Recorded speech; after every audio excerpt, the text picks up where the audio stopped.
Hi everyone and welcome to Teamwork Thursday. Today we are going to be talking about policy and public affairs. These roles help to make sure that the government hears from businesses, particularly when they're making laws and rules that need to work in the real world. As we've been learning all week, this is a policy team, my policy team, the team that I sit in at Logistics UK, that speaks up for the logistics sector, which, as we know, is all about keeping the country moving, food, fuel, and a lot more besides. Policy professionals don't work on their own. We team up with lots of people, both internally and externally, to make sure that we're making a difference. That's people like researchers, communication teams, as well as people outside the organisation, like government ministers, MPs, other industry groups, and companies.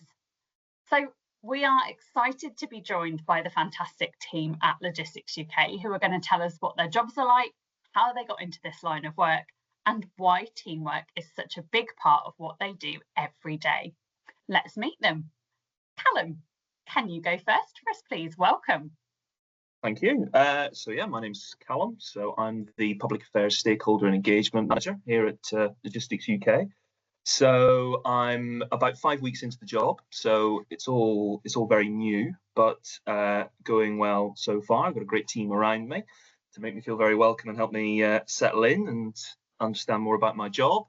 So a normal day for me would be talking to my colleagues, the other members of the public affairs team, working through our priorities, our plans.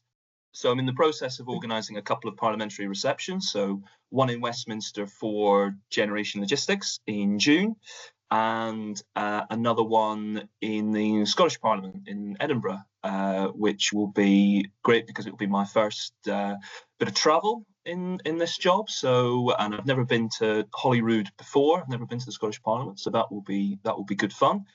And just trying to get to know as many different MPs as possible, get in front of as many government ministers as possible, to make sure that the voice of the industry is heard at the top table, and to make sure that government are aware of the impact of policy that they make or laws that they make, and so that we can hopefully help influence that to make sure that it works for the logistics sector.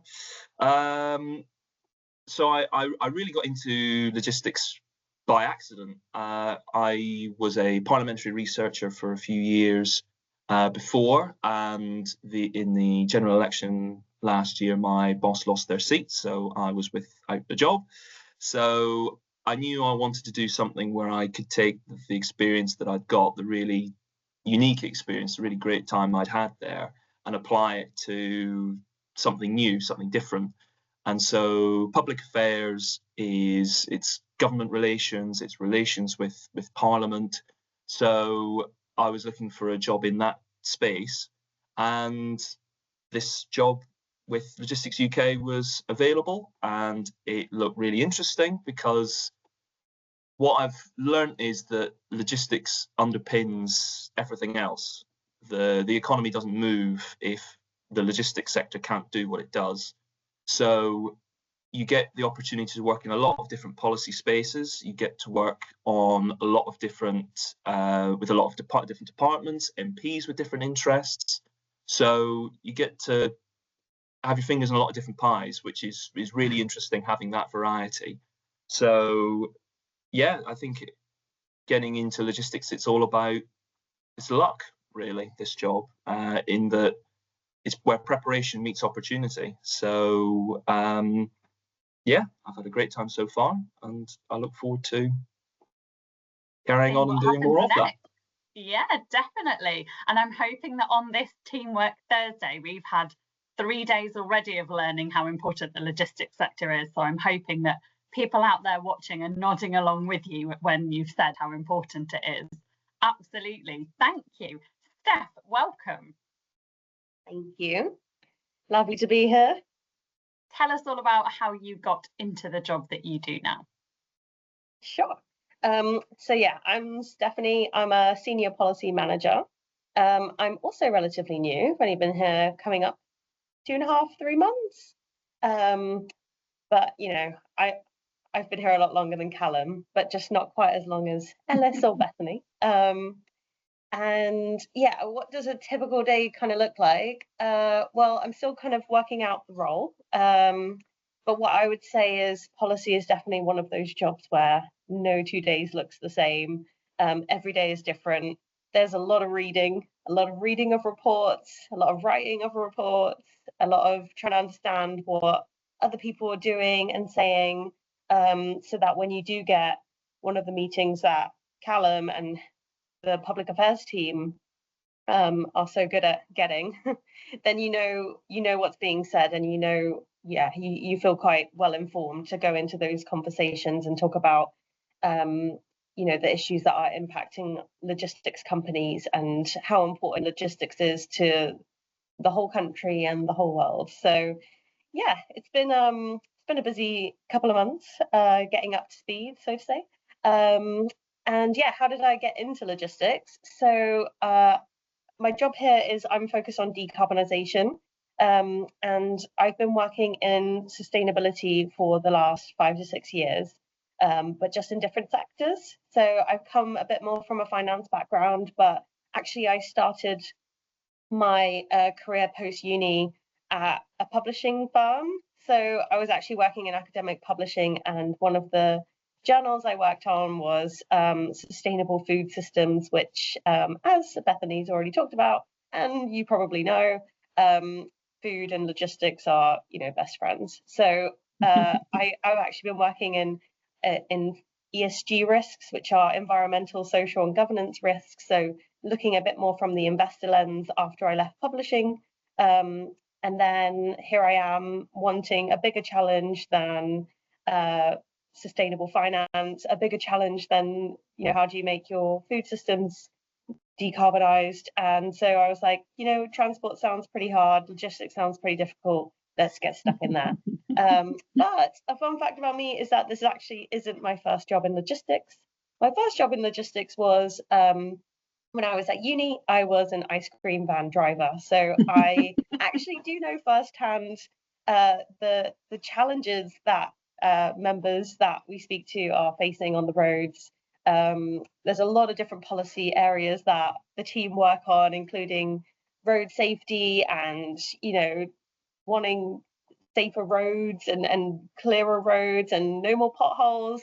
And I can relate a lot to that from, spending 12 hours a day driving around in an ice cream van. So yeah, that's a bit about me, and it's great to be here. Thank you for the invitation. I love that. There we go. Talk about wiggly career journeys. Thank you very much. And Ellis, last but by no means least, welcome to the broadcast. Thank you, Bethany. Yes, so Ellis Shelton, I've been a senior policy advisor at Logistic UK for about 2.5 years. So policy area wise, I kind of span. My main focus is rail, so I am Mr. Rail Freight. But then I also work on our aviation and water freight policy. I guess a big policy win for me is what's called modal shift. So this is when we move our freight from the road network onto either our water or rail networks. Within that, then, within the kind of the typical day for me, it's a lot of what Steph said in regards to reading lots of policy reports, deciphering government updates, meeting with members, and I'm working on my own policy initiatives. So recently we've hosted our Demystifying Rail Freight event, and this is where we invite operators within the logistics sector who don't use rail but are interested in using rail. We invite them to come and talk to us, and we understand the kind of barriers to entry in entering the rail freight market. As well, we've also just responded to the government's Great British Railways consultation. So this is what was called a Railway Fit for Great Britain's Future. So it's looking at the implementation of Great British Railways and how that's going to affect the rail freight sector. With regards to how I ended up in logistics, I guess it's the same as Steph in regards to it's been quite a squiggly career. I initially started in music and thought that was going to be my be-all and end-all. It sadly wasn't. This then shifted to work in the energy sector, from energy to finance, from finance to government affairs, and lastly to policy and the logistics sector. But I guess an understanding of how I knew about the logistics sector. So before this role, I worked for a trade body that represented the manufacturing sector. So manufacturers, with good reason, obviously have to import and export goods out the country basically on a daily basis. So they obviously have very intricate supply chains. So through my understanding working through them, I then obviously got to understand about the logistics sector, and that's why I made the move to working in logistics. There's various reasons for it. I mean, variety is one of them. As I've already mentioned, my policy area, though, I specifically focus on rail, and this obviously spans all four modes of logistics: so road, rail, air, water. I even do a little bit of drone policy as well.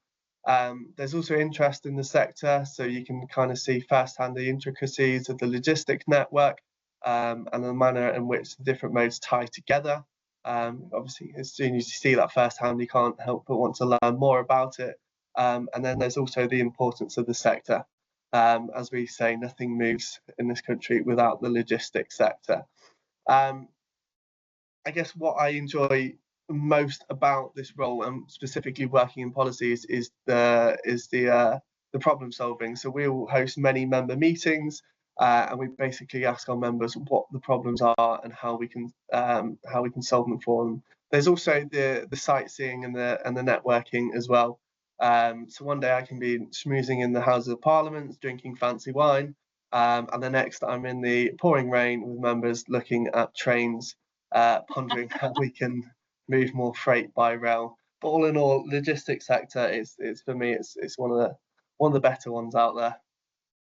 Absolutely, couldn't agree more. And yes, we will have learnt yesterday on Worldwide Wednesday a lot about sustainability, and that move to rail from road, obviously huge with that decarbonisation effort. So yes, very important. And government consultations, we've heard those mentioned a few times. That's basically when the government comes out to people and says, what do you think about it? Exactly as you might expect from the word consultation. We get lots of different ones of those as a policy team, and we respond on behalf of our members. So lots of going out, talking to people, gathering information. Callum, talk to me a little bit more about the people that you team up with and get to meet, and all of your different stakeholders.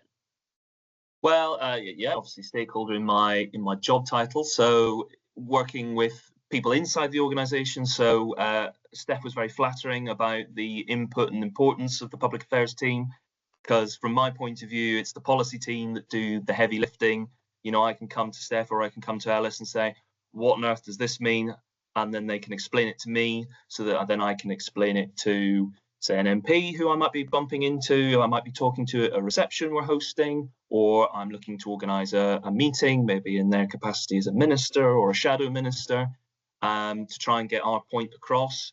So the importance of the people within the team is immense. We've all got our specialisms, we've all got our own experience that we bring. So it's really the power of the whole. So internal teamwork is very, very important. And then, like I say, talking to people outside the organisation, like this morning, I met with the head of the Labour Movement for Europe. So they are a group of MPs who want to promote relationships with the European Union. And obviously to logistics, that's very, very important, because the logistics sector is what is responsible for moving stuff across the border into the EU, or whether it's coming back across into the UK. So I had a meeting with them this morning to discuss how we can work together to promote the needs of the logistics sector in terms of bringing down barriers between the border, to ensure that for our members whose profit margins will be very, very small, keeping costs down is essential. So anything we can do to reduce that friction is very, very important. So yeah, I get to meet lots of different people on the outside. like I say, lots and lots of meetings with with lots of different people, and yeah, it's the variety of the job that is really appealing. Like Steph said, no 2 days are the same. Amazing, thank you. And I'm going to come back to Steph. As Callum said, you are the team that we can say what's happening to and get that information. How do you keep up with those big issues to make sure that the team that you work in has the information that they need and they're ready to respond to perhaps a government consultation or provide information to members? Yeah, it's a good question. I think what I would say is I am particularly passionate about sustainability and decarbonisation, and that's why I work in decarbonisation policy.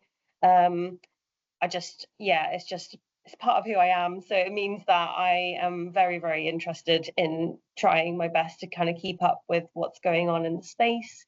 Even bad news stories, good news stories, just like context is everything.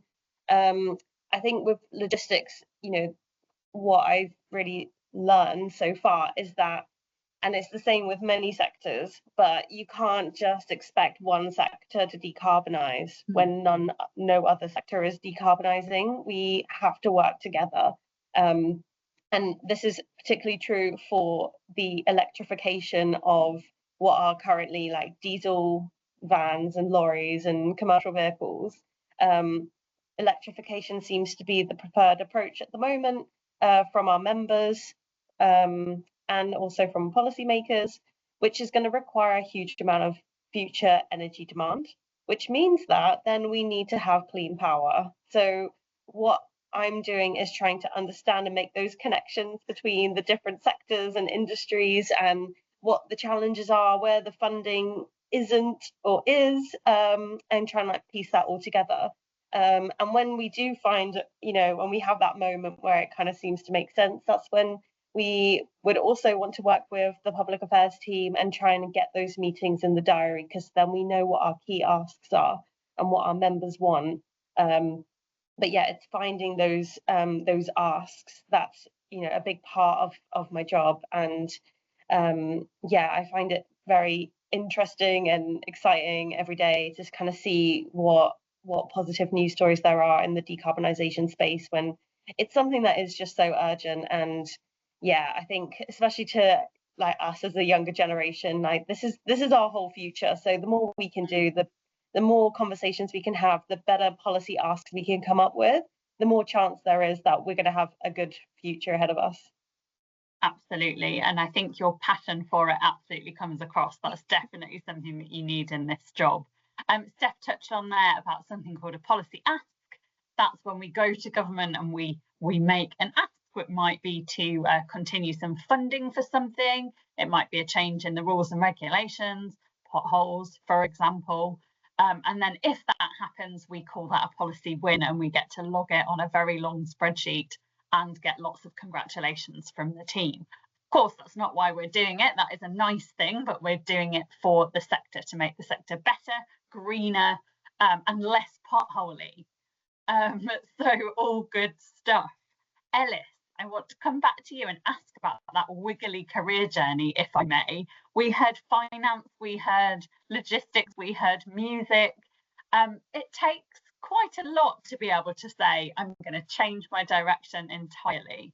Who or what has helped you along the way? Who or what? Good question.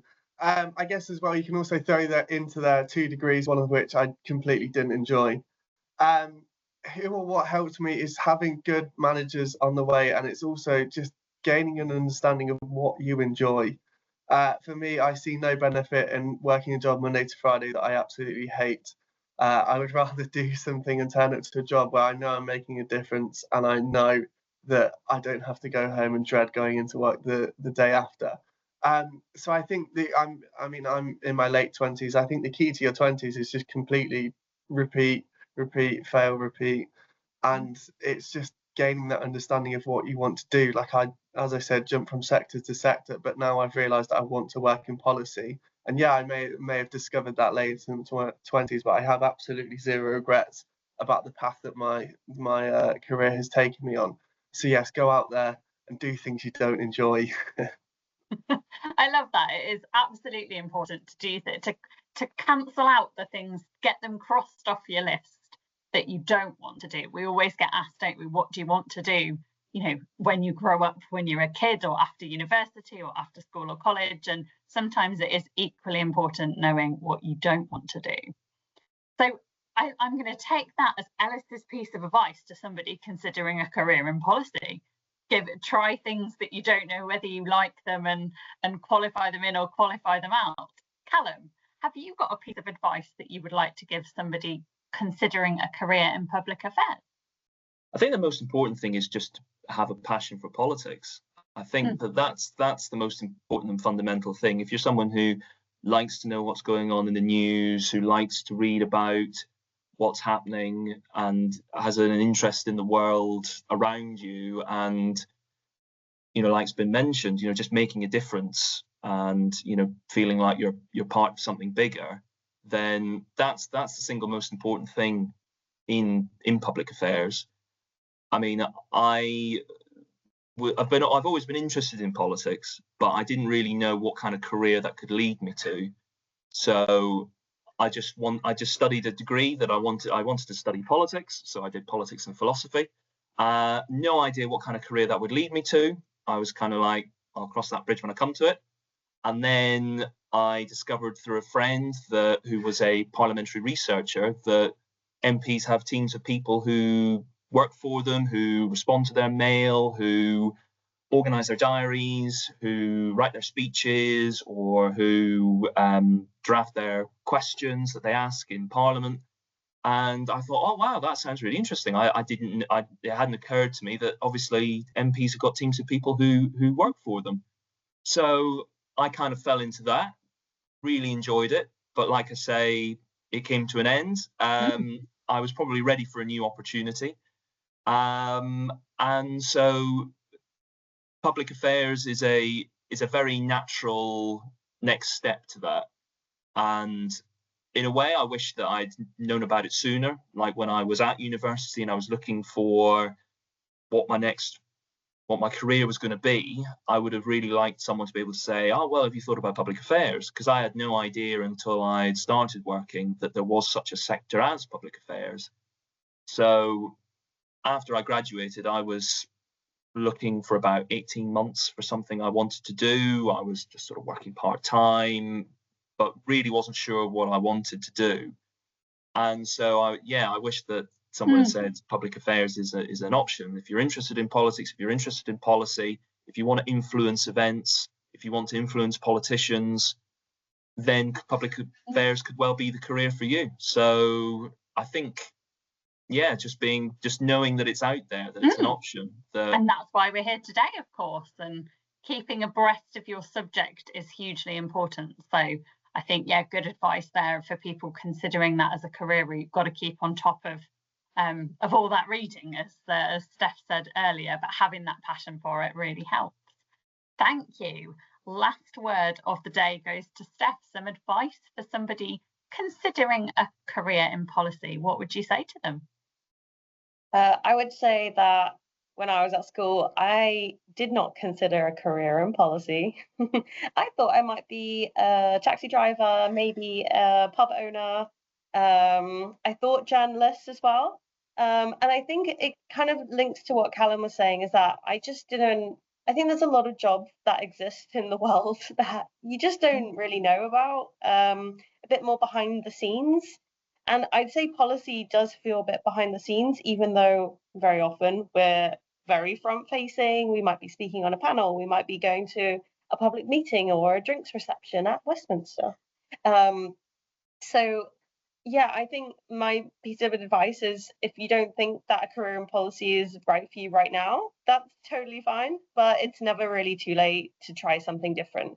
So, it's great to know that policy is an option, but if you decide in 10, 20, 30 years that actually policy might be better for you then, I don't think it's too late. And I didn't get into a career in policy until the last kind of 5-6 years. So I'm really glad I made that that change. I'm really glad I had the work experience that I had. But yeah, it's definitely it's an option. It's a pathway. It's a great career if you like thinking about the big picture. If you like trying to solve really impossible questions and puzzles, yes, policy is the career for you. Amazing. Thank you so much to our team at Logistics UK for sharing your stories and showing us just how important teamwork is in policy and public affairs. I think we can agree that we've learned that this kind of work isn't just about knowing the news or writing lots of documents. It's a part of it, big part of it, but it's also about building strong relationships, sharing knowledge, working together with lots of different people fundamentally to make change happen.